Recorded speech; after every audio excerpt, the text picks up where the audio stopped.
எல்லாருக்கும் வணக்கம். இன்னைக்கு நம்ம பார்க்க போற டாபிக் வந்து தமிழ் இலக்கணம். இதுவரைக்கும் நம்ம வந்து தமிழ்ல மற்ற பகுதியெல்லாம் பார்த்தோம்.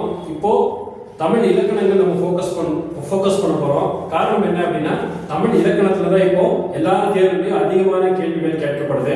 இப்போ 10th எடுத்துட்டீங்கன்னா தமிழ்ல தான் அதிகமாக கேட்குறாங்க. நியமன தேர்வு எடுத்துட்டாலும் தமிழ் இலக்கணத்துல தான் அதிகமாக கேட்குறாங்க. டிஎன்பிசி குரூப் 4ல டோட்டலாக சிலபஸ் மாற்றிருக்காங்க.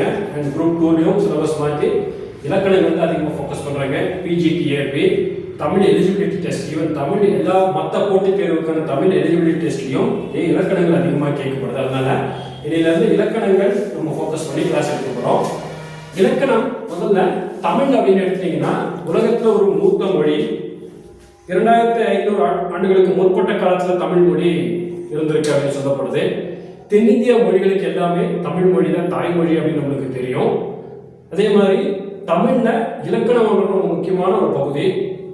அப்போ தமிழ் இலக்கணத்துல வந்து நம்மளுக்கு முதலாக கிடைக்கப்பட்ட நூல் வந்து தொல்காப்பியம்.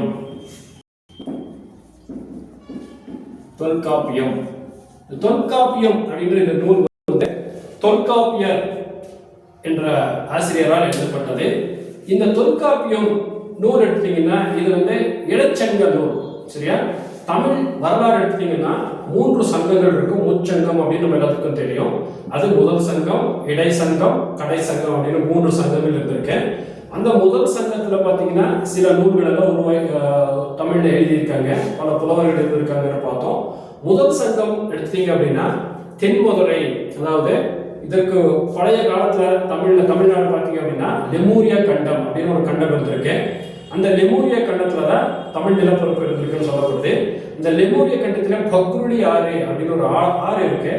அந்த ஆற்றங்கரையில தான் தென்மதுரை இருந்திருக்கு. அந்த இடத்துல தான் வந்து முதல் சங்கம் நடந்திருக்கு. அதுல பல நூல்கள் எழுதப்பட்டதுன்னு சொல்லப்படுது. அந்த முதல் சங்கம் பார்த்தீங்க அப்படின்னா கடல் கோளால் மூழ்கப்பட்டதுனால நம்மளுக்கு எந்த நூலும் நம்மளுக்கு கிடைக்கல. இடைச்சங்கம் பார்த்தீங்க அப்படின்னா இந்த தொல்காப்பியம் உட்பட பல நூல்கள் எழுதப்பட்டது. இந்த இடைச்சங்கத்திலையும் பார்த்தீங்க அப்படின்னா அது இந்த கபாடபுரத்துல, அதே அந்த லெமூரியா கண்டத்துல பகுவழியாருக்கும் மேற்பட்ட இடத்துல, அதாவது குமரி ஆற்றங்கரை, இந்த குமரி ஆற்றங்கரை அந்த இடத்துல தான் வந்து இடைச்சங்கம் கபாடபுரம் இருந்திருக்கு. அந்த இடைச்சங்க நூல்களும் என்ன இருக்கும் அப்படின்னா கடல் கோளால் மூழ்கப்பட்டது. இந்த கடைச்சங்கம்ன்றது இன்றைய மதுரை, இன்றைய நம்ம வைகை ஆற்றங்கரை மதுரை, அதில் கடை சொல்லப்படுது. அந்த கடைச்சங்க நூல்கள் வந்து நம்ம 8 தொகை 10 பாட்டு இதெல்லாமே கடைச்சங்க நூல்கள். ஸோ இதெல்லாம் இருக்கு. ஸோ இப்போ தொல்காப்பியம் பார்த்தீங்கன்னா ஒரு இடைச்சங்க நூல் தொல்காப்பியர் எழுதியிருக்காரு. இந்த தொல்காப்பியர் வந்து இடைச்சங்கத்தில் வந்து தொல்காப்பியம்னு ஒரு இலக்கண நூல் எழுதியிருக்கிற காரணத்தினால அப்போ ஒரு இலக்கண நூலுக்கு முற்பட்ட இலக்கியங்கள் இருந்திருக்கும். அப்போ இலக்கியம் இருந்தால் தான் இலக்கணம் எழுத முடியும். அப்போ இலக்கணம் அப்படின்னு என்ன அப்படின்னா இது ஒரு கருவி. ஒரு மொழியை வந்து சரியான பாதையில் கொண்டு செல்வதற்கு இந்த இலக்கணம் தேவைப்படுது. இப்ப தொல்காப்பியம் தமிழ்ல முதல் இலக்கண நூல் அப்படின்னு பார்த்தோம். அதுக்கப்புறம் நன்னூல் எடுத்துட்டீங்கன்னா கிட்டத்தட்ட 13ஆம் நூற்றாண்டு கிபி 13ஆம் நூற்றாண்டு நன்னூல் எழுதப்பட்டது. இது கிமு காலத்துல தொல்காப்பியம் எழுதப்பட்டது. கிமு ஒரு 200 300 அந்த ஆண்டு காலத்துல தான் தொல்காப்பியம் எழுதப்பட்டதுன்னு பார்த்தோம். இந்த நன்னூல் பவனந்தி முனிவர் இவர் தான் பார்த்தீங்க அப்படின்னா தமிழ் இலக்கணங்கள் வந்து இவரோட நூலை பேஸ் பண்ணி தான் நம்ம வந்து இலக்கணங்கள் நம்ம படிக்க போறோம். அப்போ தொல்காப்பியர் எடுத்துட்டீங்க அப்படின்னா சொல்லுக்கும் அதே மாதிரி வாழ்க்கைக்கும் தமிழ் இலக்கணத்திற்கும் வந்து அவர் வந்து விரிவாக சொல்லியிருக்காரு. நன்னூல்ன்றது மொழிக்கு மட்டும்தான் இலக்கணம். இது வந்து தொல்காப்பியம் வாழ்க்கைக்கு இலக்கணம், அதாவது மொழிக்கும் இலக்கணம்னு சொல்லப்படுது. தமிழ் இலக்கணங்கள் பார்த்தீங்க அப்படின்னா 5 வகை. தமிழ் இலக்கணம் வந்து 5 வகைப்படும். அது எல்லாத்துக்கும் தெரியும், பேசிக்கா இருக்கிற நம்ம ஸ்கூலிங்ல படிச்சிருக்கோம். எழுத்து, சொல், பொருள், யாப்பு, அணி அப்படின்னு 5 வகை. இப்போ நம்ம முதல்ல பார்க்க போறது எழுத்து தான் பார்க்க போறோம். இப்போ இன்னைக்கு நம்ம இப்போ பார்க்க போறது பார்த்தீங்கன்னா எழுத்து. இப்போ எழுத்து அப்படின்னா என்ன? எழுத்து அப்படின்றது எழுதப்படுவது. எழுத்து என்றால் எழுதப்படுவது. நம்ம கையால் எழுதுறோம் அப்படின்னா அதுதான் எழுத்து. ஒரு மொழிக்கு வந்து முதல்ல எழுத்து தான் முக்கியம். தமிழ் எழுத்துக்கள் எடுத்துட்டீங்கன்னா 2 வகைப்படும். ஒன்று முதல் எழுத்து. தமிழ் எழுத்துக்கள் இரண்டு வகை. ஒன்று முதல் எழுத்து, இன்னொன்று சார்பெழுத்து. இன்னொன்று சார்பெழுத்து. இந்த சார்பெழுத்து 10 வகைப்படும். முதல் எழுத்து 30 வகைப்படும். சரியா? முதல் எழுத்து எத்தனை? 30 வகை இல்லை. முதல் எழுத்து வந்து 30 இருக்கு. சார்பெழுத்து வந்து 10 வகை. முதல் எழுத்துக்கள் 30 அப்படின்றது என்ன? அப்போ முதல் எழுத்துன்னு என்ன? எழுத்துன்றது எழுதப்படுதுன்னு சொல்லியிருக்கேன். இப்போ முதல் எழுத்து அப்படின்னு என்னன்னா ஒரு மொழியை இயக்க வந்தது. அப்போ ஒரு மொழியை இயக்க வந்தது அப்படின்னா அது உயிர் எழுத்து. இப்போ முதல் எழுத்து 30ல உயிர் எழுத்து 12 இருக்கு, மெய் எழுத்து 18 இருக்கு. அப்போ உயிர் எழுத்து 12ம் மெய் எழுத்து 18ம் இது இரண்டும் சேர்ந்ததா 30 எழுத்துக்கள். இந்த 30 எழுத்துக்கள் தான் தமிழ்ல முதல் எழுத்து அப்படின்னு சொல்றோம். தமிழ்ல முதல் எழுத்து. சரியா? ரைட். இப்போ நம்ம உயிர் எழுத்துக்கள் பார்க்க போறோம். உயிர் எழுத்துக்கள் எல்லாருக்குமே தெரியும். உயிர் 12. உயிர் எழுத்துக்கள் 12 இருக்கு, எல்லாருக்கும் தெரியும். அ, ஆ, இ, ஈ, உ, ஊ, ஏ, ஏ, ஐ, ஓ, ஓ, ஔ. மொத்தம் உயிர் எழுத்துக்கள் 12. இப்போ உயிர் எழுத்துக்கள் 12 எல்லாருக்குமே தெரியும். இப்போ இந்த உயிர்ல இது குறில் நெடில் அப்படின்னு 2 வகை இருக்கும். ஒன்று குறில், மற்றொன்று நெடில். குறில் வந்து 5 எழுத்துக்கள் குறில். நெடில் பார்த்தீங்கன்னா 7 எழுத்துக்கள் நெடில்.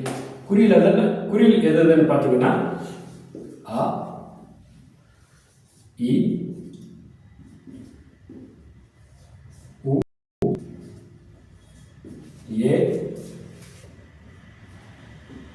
அப்புறம் ஓ. நெடில் 7. நெடில் எடுத்துட்டீங்கன்னா ஆ, இ, உ, ஏ, ஐ, ஓ, ஔ. அப்போ உயிரெழுத்துக்கள் 12 அது உங்களுக்கு தெரியும். அந்த உயிரெழுத்துக்கள்ல 2 வகை. ஒன்று குறில், இன்னொன்று நெடில். குறில் 5, அது அ, இ, உ, ஏ, ஓ. நெடில் 7, ஆ, இ, உ, ஏ, ஐ, ஓ, ஔ. சரியா? இப்போ இந்த நெடில் எழுத்துக்கு மாத்திரை அளவு என்ன அப்படின்னா 2 மாத்திரை. நெடில் எழுத்துக்கான மாத்திரை அளவு 2, குறில் எழுத்துக்கான மாத்திரை அளவு 1. குறில் எழுத்துக்கான மாத்திரை அளவு எடுத்தீங்கன்னா 1. சரியா?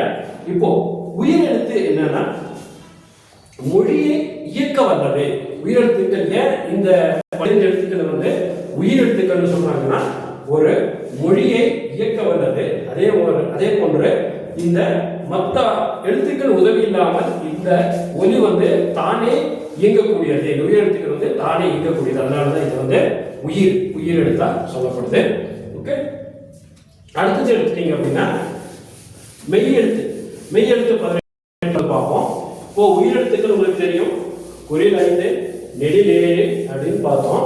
அதற்கான மாத்திரை அளவு பார்த்தோம். மாத்திரை என்றால் என்னன்னா கண் இமைக்கும் நேரம் அல்லது கை நொடிக்கும் நேரம். இதுதான் மாத்திரை அளவு. ஸோ தமிழ்ல வந்து அரை மாத்திரை இருக்கு, அரை மாத்திரை இருக்கிற சொற்கள் இருக்கு, கால் மாத்திரை இருக்கு, ஒரு மாத்திரை இருக்கு, 2 மாத்திரை இருக்கு, 3 மாத்திரை இருக்கு, 3க்கும் மேற்பட்ட மாத்திரை இருக்கு. அதெல்லாம் உயிரான படை அப்படின்னு சொல்லுவோம். சரியா? இதெல்லாமே உங்களோட டீட்டெயிலாக பார்க்க போறோம். இப்போ உயிரெழுத்துக்கள் பேசிக்கா பார்த்தோம். இப்போ இந்த உயிர்ல 3 சுட்டெழுத்துக்கள் அப்படின்னு ஒரு கான்செப்ட் இருக்கும். சுட்டெழுத்து. சரியா? தமிழ்ல சுட்டெழுத்துக்கள் 3 வகை. தமிழ்ல சுட்டெழுத்துக்கள் 3 வகை. அது சுட்டெழுத்துக்கள் 3ன்னு எடுத்துக்கலாம். 1 அ, 2 இ, 3 உ. இவை 3ம் சுட்டெழுத்துக்கள். அது என்ன சுட்டெழுத்து? ஒரு மொழியை சுட்டிக்காட்ட வருவது சுட்டெழுத்து அப்படின்னு சொல்றோம். ஒரு சொல்லை சுட்டிக்காட்ட வருவது அது சுட்டெழுத்து அப்படின்னு சொல்றோம். சரியா? மொழி இந்த சுட்டெழுத்து பாத்தீங்க அப்படின்னா மொழியின் முதலிலே வந்து நிற்கும். சரியா? ஒரு மொழியின் முதலிலே உருவாகி இந்த சுட்டெழுத்துக்கள் அதோட வேலையை செய்ய ஆரம்பிக்கும். அப்போ இந்த சுற்றெழுத்துக்களுக்கு வந்துட்டு இந்த 3 சுற்றெழுத்துக்கள் இருக்கு. ஆ இருக்கு, ஈ இருக்கு, ஊ இருக்கு. இதற்கு பொருள் உண்டு.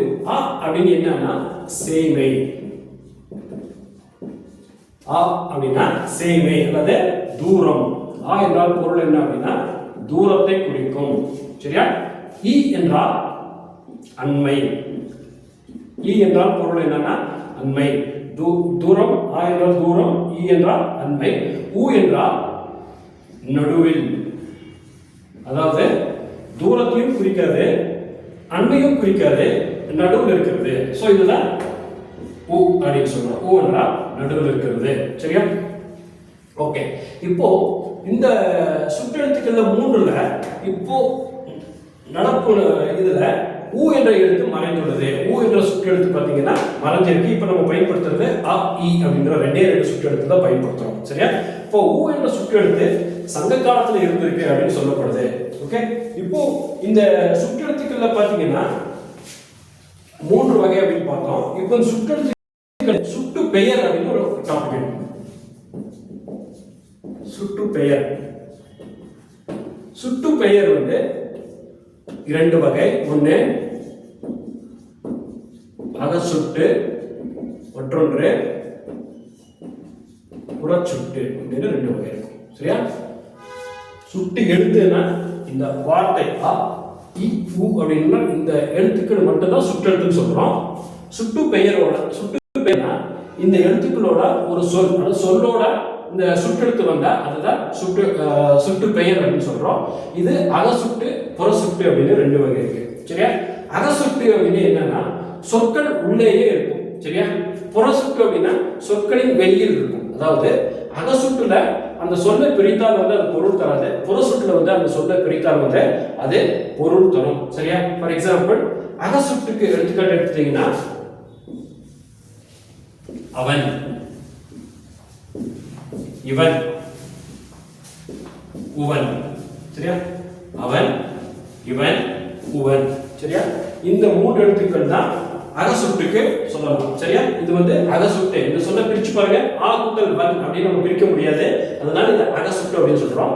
புறசுட்டு அப்படின்னா சொற்களுக்கு இந்த ஒரு சொல் இருக்கும், அது சுற்றெழுத்தா இருந்திருக்கும். ஆனா அதை பிரிச்சவங்க அதை பொருள் தரும். ஃபார் எக்ஸாம்பிள் எடுத்துக்காட்டு எடுத்தீங்கன்னா அப்பையன். அப்பையன் அப்படின்ற வார்த்தை எடுத்தீங்கன்னா ஆ கூட்டல் பையன். சரியா? இப்பையன். இப்பையன் எடுத்தீங்கன்னா ஈ கூட்டல் பையன். உப்பையன் ஊ கூட்டல் பையன். சரியா? இதுதான் அகசுட்டு, புறசுட்டு. சரியா? சுட்டு எழுத்து தமிழ்ல 3. 1 ஆ, 2 இ, 3 ஊ. ஆ என்றால் தூரத்தை குறிக்கும், ஈ என்றால் அண்மையை குறிக்கும், ஊ என்றால் நடுவில், தூரம் என்றால் பக்கம் என்ன சென்டர்ல இருக்கிறத குறிக்கும்னு பார்த்தோம். இப்போ ஊ என்ற சுற்றெழுத்து தற்போது நடைமுறையில் இல்லை, சங்க காலத்தில் இருந்திருக்குன்னு சொல்லப்படுது. இப்போ இந்த சுற்றெழுத்துக்கள் 3 பேஸ் பண்ணி சுட்டு பெயர் இருக்கும். சுட்டு பெயர் அப்படின்னா இந்த சுற்றெழுத்துக்கள் ஒரு சொல்லோடு இணைந்து வரும். அந்த சொல்லோடு இணைந்து வரும்போது அது அகசுட்டு, புறசுட்டு. அந்த சொல்லோட எப்படி இணைந்து வந்திருக்கோ அதை பேஸ் பண்ணி அகசுட்டு, புறசுட்டு அப்படின்னு 2 வகை உண்டு. அகசுட்டு அப்படின்னு என்னன்னா அந்த சொல்லின் முதலில் வரும். எப்பவுமே சுட்டு பெயர் வந்து சொல்லின் முதலில் தான் வரும். சொல்லின் முதலில் வரும். ஆனா அதை வந்து பிரித்தால் பொருள் தராது. அதனாலதான் எடுத்துக்காட்டு அவன், இவன், உவன் அப்படின்னு சொல்லலாம். புறசுட்டு அப்படின்னா ஒரு சொல்லுல முதல்ல வரும், பட் அது பிரித்தா வந்து அது பொருள் தரும். அதனால வந்து அது புறசுட்டுன்னு சொல்றோம். அப்பையன்ற வார்த்தையை ஆ கூட்டல் பையன், இப்பையன்ற வார்த்தையை ஈ கூட்டல் பையன், உப்பையன்ற வார்த்தையை ஊ கூட்டல் பையன் அப்படின்ற இந்த எடுத்துக்காட்டை நம்ம பார்க்கலாம். சரியா? அதே மாதிரி பார்த்தீங்கன்னா இந்த ஊ அப்படின்னு எடுத்தோம். ஊ என்ற எழுத்து தற்போது மறைஞ்சிருக்கு அப்படின்னு பார்த்தோம். ஆனா இந்த ஊ என்ற எழுத்து வந்து சங்க காலத்துல இருந்திருக்கு. சங்க காலத்துல வந்து எடுத்துக்காட்டு உது எம்மூரே அப்படின்னு ஒரு நூல். உது எம்மூரே அப்படின்ற ஒரு வரி இருக்கு. இது வந்து குறுந்தொகை.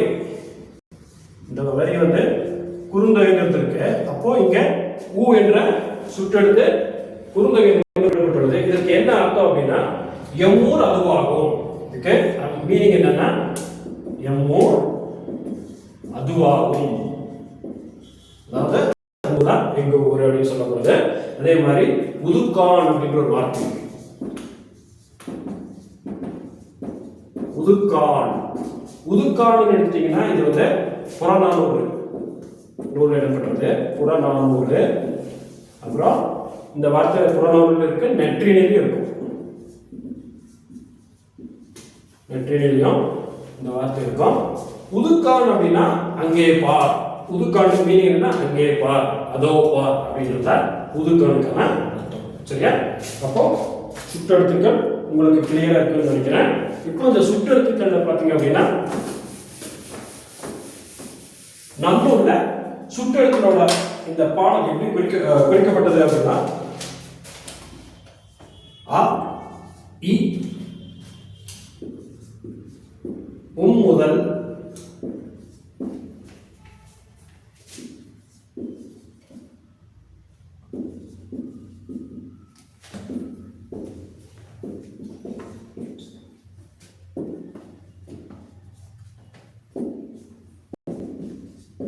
நன்னூல்.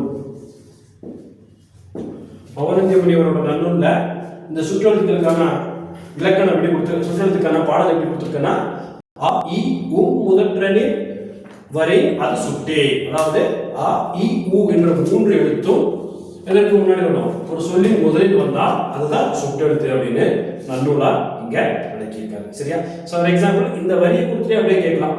அ இ உ உம் முதற்றனில் வரை சுட்டே அப்படின்னு நன்னூலா குறிச்சிருக்கு. அப்ப அ இ உ இது எதை குறிக்கும்? இது சுற்றெழுத்து குறிக்கும் அப்படின்னு கேட்கலாம். ஓகே, அப்போ இந்த சுற்றெழுத்துக்கள் நம்ம எக்ஸாம்பிள் பார்த்தீங்கன்னா சுற்றெழுத்துக்கள்ல நிறைய கொஸ்டின்ஸ் கேட்டிருக்காங்க. இப்போ எப்படி உங்களுக்கு கொஸ்டின்ஸ் கேட்கலாம்னா ஒரு பின்வருவற்றில் எது சுற்றெழுத்து வகையை சாராதது? அ இ உ அப்படின்னு 3 ஆப்ஷன் கொடுத்துட்டு அதுக்கு இன்னொரு வேற ஏதாவது ஒரு ஆப்ஷன், சரியா, வேற ஏ அப்படின்னு ஒரு ஆப்ஷன் கொடுத்துட்டு இது எது சுற்றெழுத்து கிடையாதுன்னா இந்த ஏ சுற்றெழுத்து கிடையாது. சரியா? அந்த மாதிரி ஒரு கொஸ்டின்ஸ் கேட்கலாம். அல்லது இந்த சுற்றெழுத்துக்கள் தமிழ்ல எத்தனை இருக்கு அப்படின்னு கேட்கற நம்பர்ல சுற்றெழுத்துக்கள் எத்தனை 3 4 7 8 அப்படின்னு கேட்கலாம். அந்த மாதிரி ஒரு கொஸ்டின்ஸ் கேட்கலாம். அதே போல இந்த சுற்றெழுத்துக்கான பொருள் என்ன? ஆ என்றால் ஆ என்ற சுற்றெழுத்தின் பொருள், ஆ என்ற சுற்றெழுத்தின் பொருள் குறிப்பது ஆப்ஷன்ல உங்களுக்கு சேமை, அதாவது தூரம். அடுத்தது ஆப்ஷன் இன்னொன்னு உங்களுக்கு அண்மை. இந்த மாதிரி ஒரு 4 ஆப்ஷன் கொடுக்கலாம். ஆகோ அல்லது ஈ என்றால் என்ன பொருள் அப்படின்னா ஈ என்றால் அண்மை, அடுத்தது தூரம், அடுத்தது வேற ஒரு ஆப்ஷன் 2 ஆப்ஷன் கொடுத்துட்டு கொஸ்டின்ஸ் கேட்கலாம். அதே போல சுட்டு பெயர் எத்தனை வகைங்கிறதும் கேட்கலாம். அத சுட்டு புற சுட்டுல 2 வகை உண்டு.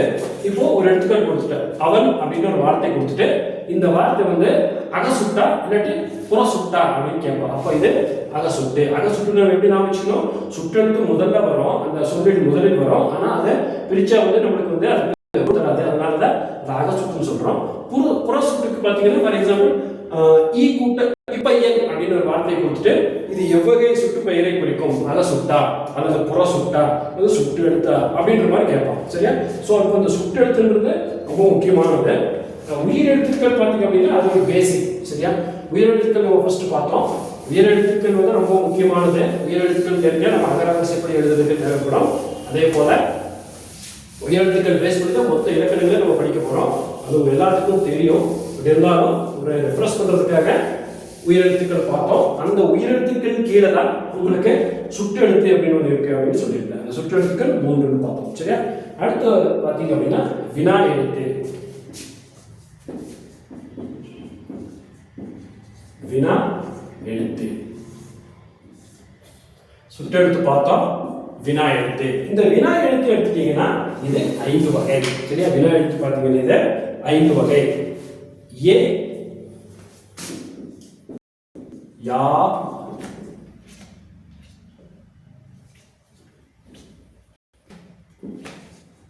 ஆ ஓ ஏ. சரியா? இது 5 தான் வினா எழுத்துக்கள் அப்படின்னு சொல்றோம். சரியா? அப்போ வினா பொருளை சுட்டி காட்டுவது தான் வினா எழுத்து. வினா எழுத்து என்றால் என்னன்னா ஒரு கொஸ்டின் மார்க், அதாவது வினா எழுத்தை சுட்டி காட்டுவது வினா எழுத்து அப்படின்னு பார்த்தோம். இப்போ இந்த வினா எழுத்துன்னு பார்த்தீங்க அப்படின்னா இது சொல்லின் முதலிலும் வரும், சொல்லின் இறுதியிலும் வரும். ஒரு வினா வந்து நம்ம சொல்லின் முதலில் வரும்னு நமக்கு தெரியும், பட் இடையில வராது. இது வந்து கடையில வரும் அப்படின்றத பார்க்கலாம். சரியா? ஓகே. இப்போ இந்த சுற்றெழுத்துக்கள் வினா எழுத்துக்கள் 5ல ஏ யா அப்படின்னு எடுத்துட்டீங்கன்னா இந்த 2 எழுத்துக்கள் முதல்ல வரும். ஒரு சொல்லோட முதலில் வரும். சரியா? ஃபார் எக்ஸாம்பிள் என்ன முதல்ல வந்து. சரியா? அடுத்தது யாது முதல்ல வந்து. சரியா? இதுதான் வினா எழுத்துக்கள்ல ஏ யான்றது சொல்லின் முதலில் வரும் அப்படின்னு பார்த்தோம். அதே போல பாத்தீங்க அப்படின்னா வினா எழுத்துக்கள் வந்து சொல்லின் இறுதியில வருது ஆ ஓ அப்படின்னு பார்க்கணும். சரி, இந்த 2 எழுத்து பாத்தீங்கன்னா சொல்லின் இறுதியில வரும். ஒரு எடுத்துக்காட்டு அவனா அப்படின்னு பாருங்க. சரியா? அவனா இங்கே ஆ வந்து பாருங்க, இன் கூட்டல் ஆ, அவனா. சரியா? அவனோ இன் கூட்டல் ஓ, அவனோ. பார்த்தாயோ.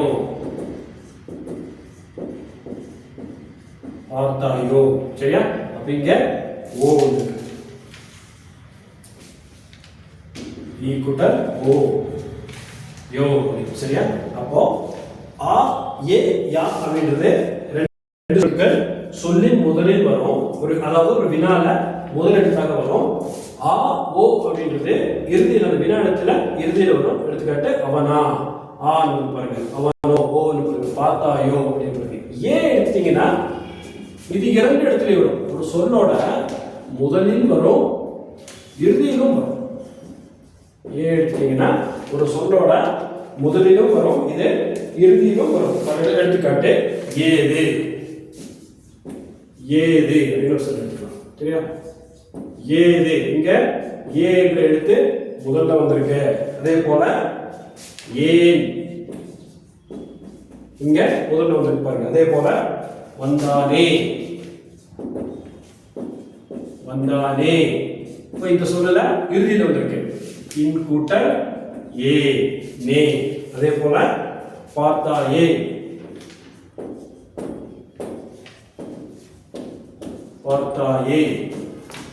ஈ கூட்டல் ஏ, பார்த்தாயே. சொன்னாயாமே, இந்த வார்த்தை பாருங்க, சொன்னாயாமே. சரியா? சொன்னாயாமே. சரியா? ஈ கூட்டல் ஏ மே, இன் கூட்டல் ஏ மே. சரியா? அப்போ வினா எழுத்துக்கள் எடுத்துட்டீங்க அப்படின்னா 5 எழுத்து இருக்கு. இந்த வினா எழுத்துக்கள் 5 எதுன்னு கேட்டா ஏ யா அ ஆ ஓ ஏ, இந்த 5 வந்து வினா எழுத்துக்கள். இதுல பேசிக்கா என்ன क्वेश्चंस கேட்கலாம்னா, பின்வருவற்றில் எது வினா எழுத்து கிடையாது, வினா எழுத்து வகையை சாராதது அப்படின்ட்டு ஒரு ஆப்ஷன்ல ஏ, இன்னொரு ஆப்ஷன்ல யா, இன்னொரு ஆப்ஷன்ல ஆ கொடுத்துட்டு இன்னொரு ஆப்ஷன்ல வேற ஏதாவது உயிர் எழுத்துக்கள். சரியா? இ அப்படின்னு ஒரு உயிர் எழுத்துக்கள் கொடுத்தாங்கன்னா எது வினா எழுத்துக்கள் கிடையாதுன்னு பார்த்துக்கணும். அதே போல இந்த வினா எழுத்துக்கள் 5ல ஏ மட்டும் ரொம்ப முக்கியமானது. வினா எழுத்துக்கள்னா ஒரு வினாவை குறிப்பது. இது சொல்லின் முதலிலும் வரும், இடையிலும் கடையிலும் வரும். இடையில வராது, கடையிலும் வரும்னு சொல்லியிருந்தேன். அப்போ ஏ யா அப்படின்றத 2 எழுத்து எடுத்தீங்கன்னா சொல்லின் முதலில் தான் வரும். எடுத்துக்காட்டு என்ன யாதுன்னு பார்த்தோம். ஆ ஓ அப்படின்னு எடுத்தீங்கன்னா சொல்லின் இறுதியில வரும் அப்படின்னு பார்த்தோம். சரியா? அவனா அவனோ அப்படின்றது. ஏன் எடுத்தீங்கன்னா சொல்லின் முதலிலும் வரும், இறுதியிலும் வரும். அதற்கு எடுத்துக்காட்டு பார்த்தோம். ஏது, பார்த்தாயோ, சொன்னாயாமே அப்படின்றத பார்த்தோம். சரியா? இதே இந்த வினா எழுத்துக்கள் பார்த்தீங்க அப்படின்னா 2 வகை. இதுவும் 2 வகைப்படும். ஒன்று அகவினா, இன்னொன்று புறவினா.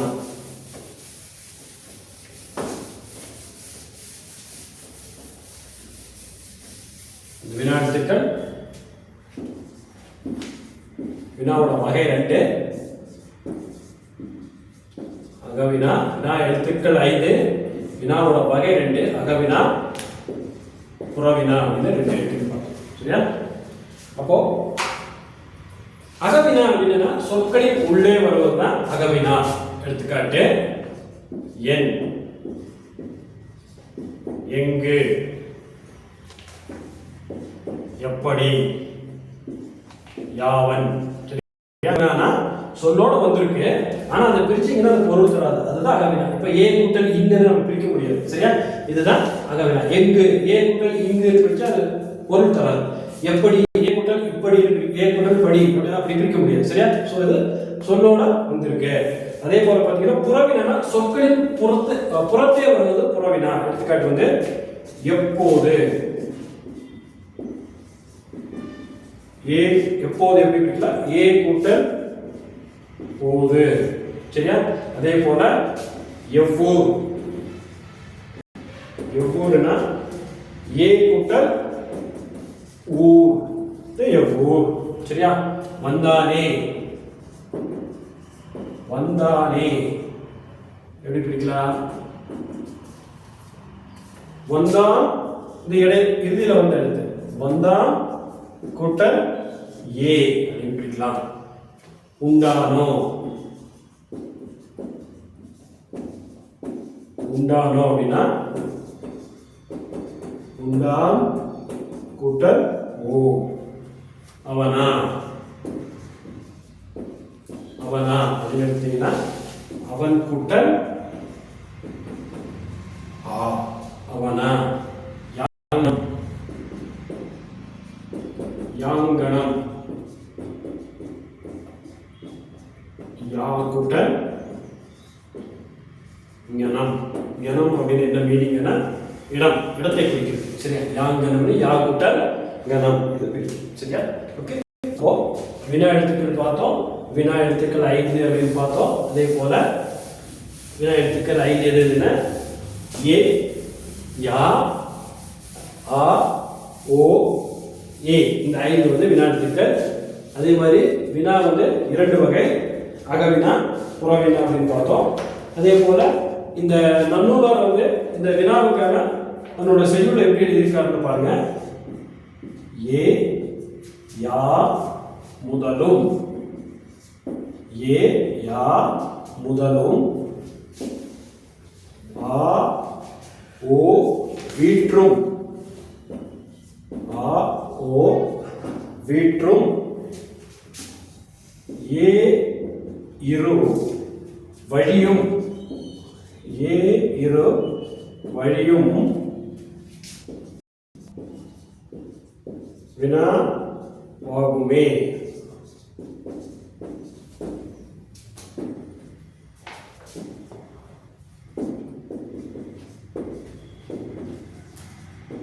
சரியா? இந்த வரியை கொடுத்து கூட அப்படியே क्वेश्चंस கேட்கலாம். ஓகே, இங்க பாருங்க. ஏ, யா, ஆ, ஓ, ஏ இது 5 தான் வினா எழுத்துக்கள்னு சொல்லிருக்கேன். இந்த ஏ, யா அப்படிங்கிறது சொல்லின் முதலில் வரும் அப்படின்னு சொல்லியிருக்காரு. அதனால தான் அவர் என்ன சொல்லியிருக்காரு? ஏ, யா முதலும், ஆ, ஓ வீற்றும்.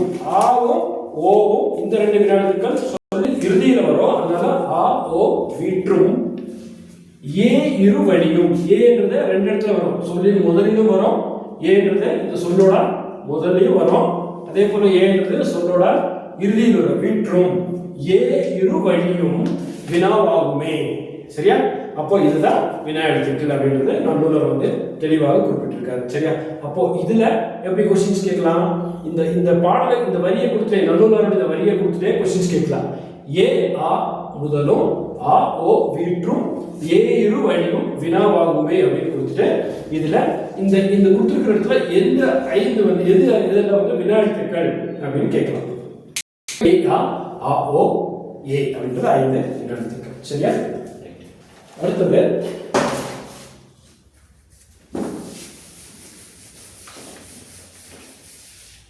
மெய்யெழுத்து. சரி, அடுத்தது பாத்தீங்க அப்படின்னா மெய்யெழுத்து.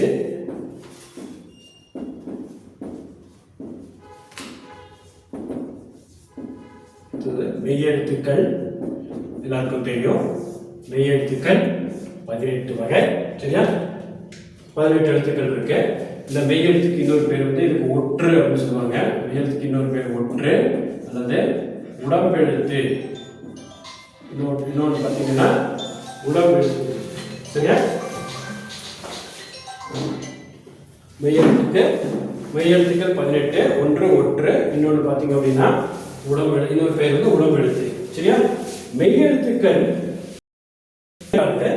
உயிரோடு சேர்ந்து இயக்கும். சரியா? மெய்யெழுத்துக்கள் தனித்து இயங்காது, உயிரோடு சேர்ந்து இயக்கும். சரியா? அப்போ மெய்யெழுத்து எடுத்தீங்கன்னா நம்மளோட உடம்பு. சரியா? நம்மளோட உடம்பு தானா இயங்காது, உயிர் தான் நம்மளோட உடம்பை இயக்குது. சரியா? அப்போ மெய்யெழுத்து உயிரை சார்ந்து இருக்கிறதுனால அது வந்து மெய்யெழுத்து அப்படின்னு சொல்றோம். மெய்யெழுத்து தனித்து இயங்குதுன்னு பார்த்தோம். அப்போ இதை உடம்பெழுத்துன்னு சொல்றதுக்கு காரணம் அதான், நம்மளோட உடம்புல உயிர் இருக்கு, அது உயிர் எழுத்து. மெய்யெழுத்து உடம்புன்றது இது மெய். சரியா? ஓகே. அப்போ மெய்யெழுத்துக்கள் 18 வகைப்படும். 18 இருக்கு, 18 வகையில 18 இருக்கு. மெய்யெழுத்துக்கள் 3 வகை. சரியா? வல்லினம், மெல்லினம், இடையினம். சரியா? இந்த வல்லினம் 6, மெல்லினம் 6, இடையினம் 6. சரியா? வல்லினம்,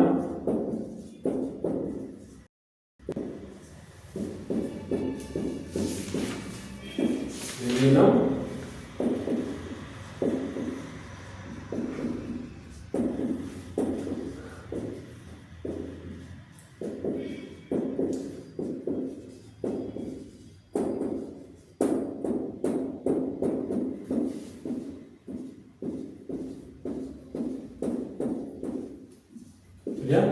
வல்லின எழுத்துக்கள் 6, மெல்லின எழுத்துக்கள் 6, இடையின எழுத்துக்கள் 6. இது 3 தான் மெய்யெழுத்துக்கள் பார்த்தோம். மெய்யெழுத்துக்களுக்கு மாத்திரை வந்து மாத்திரை. மெய்யெழுத்துக்கு மாத்திரை பார்த்தீங்கன்னா அதே மாத்திரை இக்கு, இச்சு, இட்டு, இத்து, இப்பு, இர். இது 6மே வல்லின எழுத்துக்கள். இங்கு, இஞ்சு, இன்னு, இன், இம், இன். இந்த 6 வந்து இ, இர், இல், இவ், இல், இல். சரியா? இந்த 6 எழுத்து வந்து இடையினம். சரியா? வல்லினம் அப்படின்னு என்ன? இந்த வல்லின எழுத்துக்கள் வந்து வன்மையாக ஒலிக்கிறோம், அதனாலதான் இது பேர் வந்து வல்லினம் அப்படின்னு பார்த்தோம். சரியா? அப்போ வல்லினம் பிறக்கிறது வந்து எழுத்து பிறப்பிடம் வந்து மார்பு. சரியா? வல்லின எழுத்துக்கள் வல்லினம் பார்த்தீங்க அப்படின்னா நம்ம வந்து வன்மையா ஒலிக்கிறோம். இது வந்து மார்பு ஒலிப்பாங்க. இந்த எழுத்து பிறக்கிற இடம் வந்து மார்பு. நீங்க சொல்லி பாருங்க. இக். சரியா? இச், இட், இத், இப், இர். சொல்லி பாருங்க. இது வந்து நம்ம நெஞ்சில ஒரு வைப்ரேஷன் இருக்கு பாருங்க. இது வல்லின எழுத்துக்கள் மார்பு ஒலிக்கும். கேட்கலாம். இந்த எழுத்துக்கள் பிறக்கும் இடம், இடப்பிறப்பு, முயற்சி பிறப்புன்னு அடுத்து நம்ம டாபிக்ல பார்க்க போறோம். அதுல இப்போ இக் எடுத்தீங்கன்னு சொல்லி பாருங்க. இக், இச். இப்போ இது நெஞ்சில பிறக்கிறது. நெஞ்சில எழுத்து பிறக்கிறதுனால இது வந்து மார்பு. இது வந்து வல்லினம்னு சொல்றோம். அதனால இது மார்புல பிறக்கிற எழுத்து. சரியா? மெல்லினம் அப்படின்னா மென்மையாக ஒலிக்கப்படுவது. வன்மையாக ஒலிக்கப்படுவது வல்லினம், மென்மையாக ஒலிக்கப்படுவது மெல்லினம். இந்த மெல்லின எழுத்துக்கள் பார்த்தீங்கன்னா மூக்குல ஒலிக்கப்படுவது. சரியா? இங், இஞ்ச், இன், இன், இம், இன். சரியா? இது வந்து மூக்குல ஒலிக்கப்படுவது. அதனால இது வந்து மூக்கொலி அப்படின்னு சொல்லுவோம். இடையினம் இது இ, இர், எல், இவ், இல், இல். சரியா? இது பிறக்கும் இடம் வந்து கழுத்து. இது மூக்குக்கும் மார்புக்கும் இடையில கழுத்து பகுதியில் உருவாகுது. அதனாலதான் இந்த இடத்துக்கு இடையினம் அப்படின்னு சொல்றோம். சரி? இந்த இடத்து வந்து மார்பு பகுதிக்கும் மூக்கு பகுதிக்கும் நடுவுல இங்க வலிக்கும். சரியா? இப்ப சொல்லி பாருங்க. இந்த தொண்டையில கை வச்சுட்டு இந்த எழுத்து சொல்லி பாருங்க. அங்க பிறக்கிறது நமக்கு தெரியும். இ, இர், இல், இவ், இல், இல். சரியா? அப்போ வெள்ளின எழுத்துக்கள் பாருங்க. வெள்ளின எழுத்துக்கள் தமிழ்ல 18 இருக்கு. அதுக்கு இன்னொரு பெயர் ஒற்றுன்னு சொல்லுவோம். இன்னொன்று உடம்பெழுத்து. ஏன் வெள்ளின எழுத்து உடம்பெழுத்துன்னு சொல்றோம்னா மெல்லின எழுத்து தானா இயங்க வல்லது, அது உயிரோடு சேர்ந்து இயங்க வல்லது. அதனாலதான் அது நம்ம உயிர்ல, நம்ம உடம்புல உடம்பு இருக்கு, உயிர் இருக்கு. அந்த உயிர் தான் உடம்பை இயக்க வருது. அதனால தமிழ் இருக்கிற மெய்யெழுத்து தான், தமிழ் இருக்கிற உயிரெழுத்து இந்த மெய்யெழுத்து இயக்க உடம்பெழுத்து அப்படின்னு சொல்றோம். இந்த மெய்யெழுத்து 3 வகை. வல்லினம், மெல்லினம், இடையினம். வல்லினம், மெல்லினம், இடையினம் 3 6 வகை இருக்கும். வல்லின எழுத்துக்கள் இக்கு, இச்சு, இட்டு, இத்து, இப்பு, இரு. மெல்லின எழுத்துக்கள் இங், இஞ்ச், இன், இன், இம், இன்.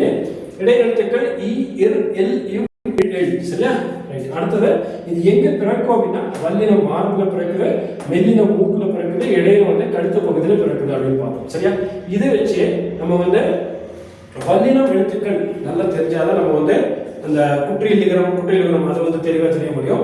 அதே போல பார்த்தீங்கன்னா ஒற்றாமடை அப்படின்றது இதை பேஸ் பண்ணி தான் நம்ம படிக்க போகிறோம். சரியா? அதனால இப்போ பேசிக்காக வல்லினம் என்றால் என்ன, மெல்லினம் என்றால் என்ன, இடையினம் என்றால் என்ன தெரிஞ்ச விஷயம். சரியா?